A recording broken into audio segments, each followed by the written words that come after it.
Good morning. റോബിനാണ്. നമ്മള് ഞാൻ നിങ്ങളുടെ മുമ്പിൽ നിന്ന് സംസാരിക്കുന്ന വെച്ചാല് നമുക്ക് ചെറുപ്പകാലം ഭയങ്കര സന്തോഷമുള്ളൊരു കാലമല്ലേ ചെറുപ്പകാലം. ആർക്കാ ഇഷ്ടമല്ലാതെ? ചെറുപ്പകാലം ഇഷ്ടമല്ലാത്തവര് വളരെ കുറവായിരിക്കും. നമ്മളെ ചിരിയും കളിയും തമാശയും അടിപൊളിയായിട്ട് നമ്മുടെ കൂട്ടുകാരുടെ കൂടെയൊക്കെ അടിച്ചു പൊളിച്ച് നടന്നൊരു കാലം.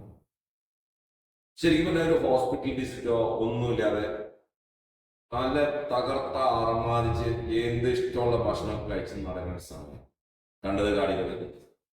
പക്ഷെ നമ്മൾ പ്രായം കൂടുന്ന ആ മുറയില് നമുക്ക് സമ്പന്നരുടെ അസുഖം വന്ന പ്രഷർ, ഷുഗർ, കൊളസ്ട്രോൾ, പല പല അസുഖങ്ങൾ വന്നുകൂടാ ജീവിതശൈലി രോഗങ്ങൾ. ഈ അസുഖങ്ങളിൽ നിന്നൊക്കെ മോചനമില്ലാത്തൊരു അവസ്ഥ. അപ്പൊ നമ്മൾ ഏത് മനുഷ്യനും ചിന്തിക്കാൻ നമുക്ക് പഴയ കാലഘട്ടത്തിലേക്ക് തിരിച്ചു പോകണം, ചെറുപ്പകാലത്തിലേക്ക് തിരിച്ചു പോകണം. ആ ചെറുപ്പകാലത്തേക്ക് തിരിച്ചു പോകാൻ ആഗ്രഹിക്കുന്ന ഒരു മനുഷ്യന്റെ വെമ്പലാണ് എന്നെ ഇന്ന് ഈ നിലയിലേക്ക് എത്തിക്കുന്നത്. എന്റെ ശരീരത്തിലുണ്ടായ ന്യൂട്രീഷന്റെ കുറവുകൾ, ഞാൻ കഴിക്കുന്ന ഭക്ഷണങ്ങളിലെല്ലാം ഇറച്ചി, മീന് തുടങ്ങിയ സാധനങ്ങളെല്ലാം കഴിച്ച് കാർബോഹൈഡ്രേറ്റ് ഒക്കെ അടിച്ചു കയറി ഞാൻ ഒരു വലിയൊരു മണ്ണക്കാരനായി തീർന്നപ്പോൾ എനിക്ക് ഈ പറഞ്ഞ സമ്പന്നരുടെ എല്ലാ ടൈപ്പ് അസുഖങ്ങളും കടന്നു വന്നു.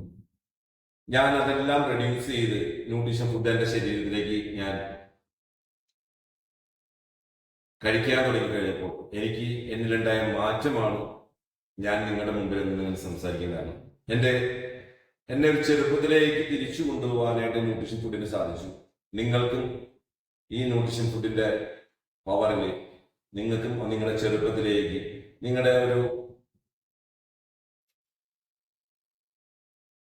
വയസ്സിന് അപ്പുറം പ്രായക്കുറവിലേക്ക് നീങ്ങാനായിട്ട് അല്ലെങ്കിൽ നീന്തി തുടിക്കാനായിട്ട് നിങ്ങൾക്ക് സാധിക്കും. നമ്മളെപ്പോഴും പറയുമല്ലോ, പ്രായം കൂടും, പ്രായത്തിനൊപ്പം മനസ്സും ശരീരവും പ്രായം വെക്കരുത്. എന്നും ചെറുപ്പമായിട്ടിരിക്കണം. പ്രായം കൂടിക്കോട്ടെ, വർഷം പോയിക്കോട്ടെ, എന്നും ചെറുപ്പമായിട്ടിരിക്കണം എന്ന എല്ലാവരുടെയും ആഗ്രഹം. അതിനെല്ലാം